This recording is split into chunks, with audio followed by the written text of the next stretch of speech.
15, will you just wax that shit? Yeah. Okay, why not? So I did what every other broke-ass American did. I went to Walmart and I bought a little home waxing kit. I read the instructions. Heat up for 2 to 3 minutes, depending on your microwave's capacity. At 1600 watts, you might want to do 2.35 seconds. So I heat it up, I take it back to my bedroom, I stir it up, I take out my pants, I take out my panties, and I apply to the front section of my ladyhood. I'm like, ooh, that's warm, that feels good, I like that. I picked up a little strip and I rubbed vigorously, as it said. Remember, I'm saying that was the most action I got, so we'll just stay on that part for a little bit. And I reached down, I pulled. Holy shit, that's not okay! And now, this side's bald, and this side looks like a fucking chia pet! Because you gotta let it grow!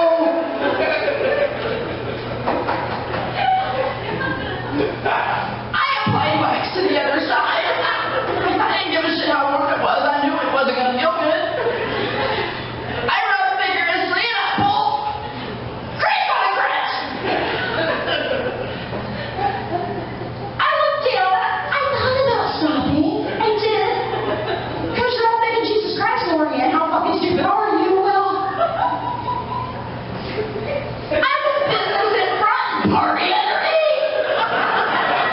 I done gave my pussy a bullet.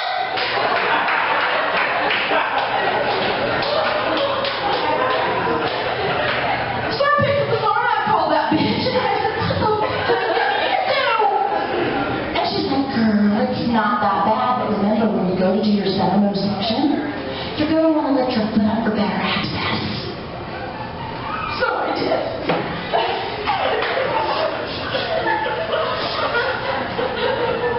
I applied the wax to my innermost section.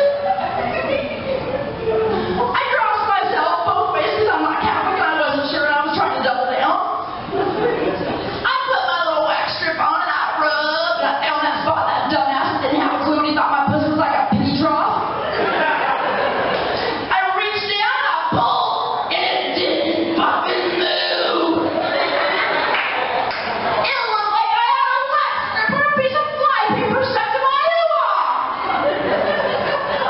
I reached in and I pulled again and I said, oh, thank you, baby Jesus, thank you. And that's when I realized I had just glued my Gucci shut.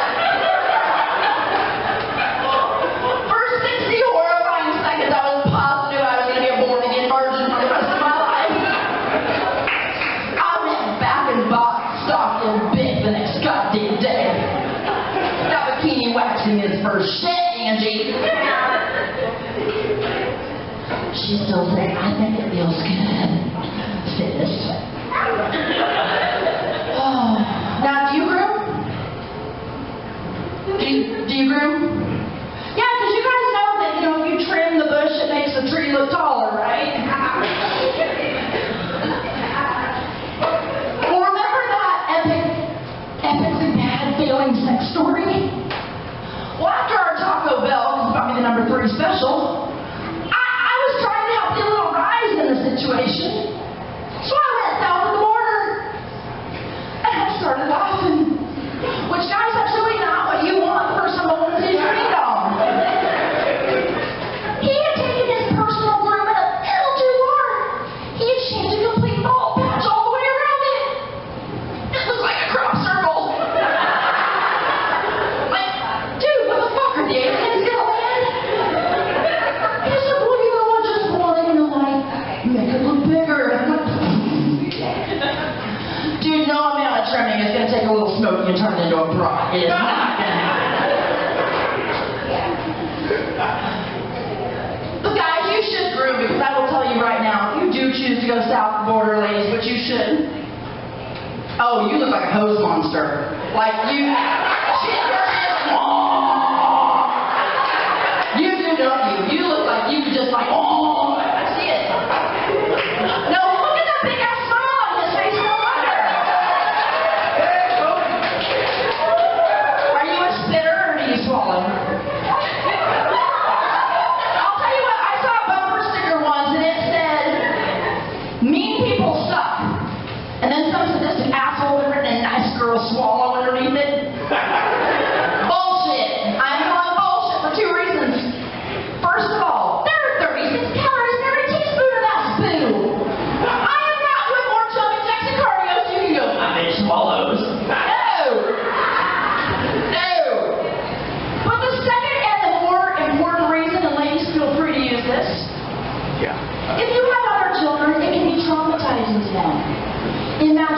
my little boy walks up and goes, Mommy, how come I don't have any brothers and sisters?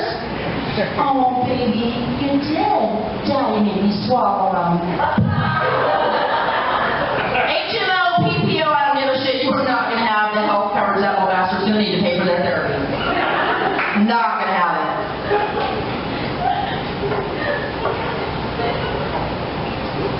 So guys, do you ever go out to like the clubs with your friends or the strip clubs at the end of the night? You go home to your little woman and you're all like sexed up from the strippers and you smell like shame and you're like, hey baby, let's get it on, and she looks at you and flips you the lotion and says, go fuck yourself. If that happens, cautionary tale, make sure she gave you lotion and not super bronze self-tanner. Because that might have happened when I suspected shit was going on in my household. He came home one night and I flipped him the triple bronze self-tanner with extra Julian black spots in it. I don't know how you jerk it, young man. You look like you're pretty normal. Yeah, I don't know what made that snorting sound. I don't know where I was going with that. Apparently I need to clean my senses. We're all good. But apparently that night my guy was in the mood for a little romance, because the next morning when he woke up, he had a handprint on his face and all over his nipple and one on his ass. That boy has flat out made love to himself that night. He could never explain why it was in his ear. Yeah, I don't know. Do you ever think that the guys that invented the vibrator thought to himself, if I build it, they will come?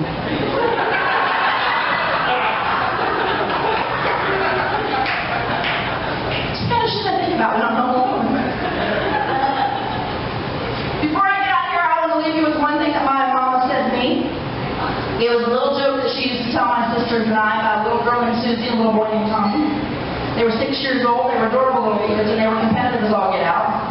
Little Tommy had a crush on Susie, and he wanted nothing more than to hold her hand. And he went up to her and said, guess what? I got a B+ on my spelling test. She looks down her nose and goes, so? I got an A on mine.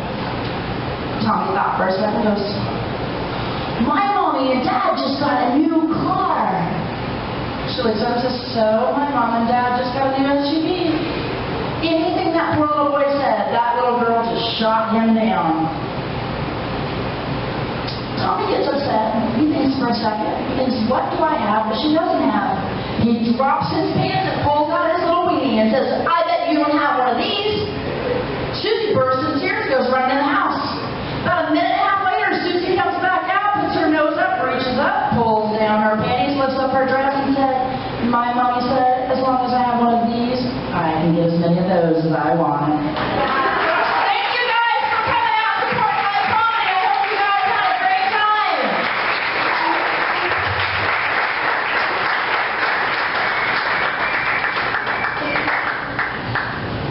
Ladies and gentlemen, thank you very much for coming out to the show. Right now, I would like to get all the comments you had tonight back up on stage. Laurie Fank, Milton Bradley, Alan Cheney, Rachel Riley, please join me on stage.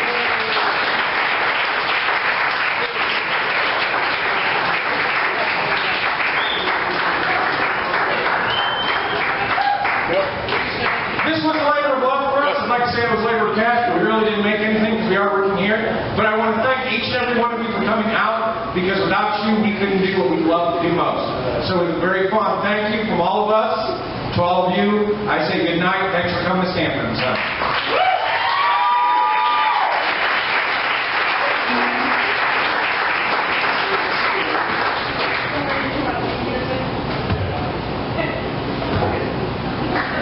Thanks, ladies and gentlemen. Good night.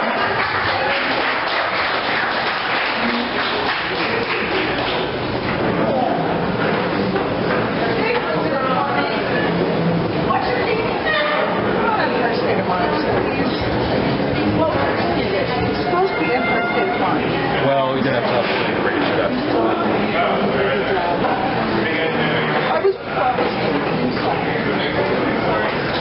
think a wrestling fan would understand that. You took your computer away, so I don't have anything ready. You could put it on now. So, Just saying. you could. I just packed up my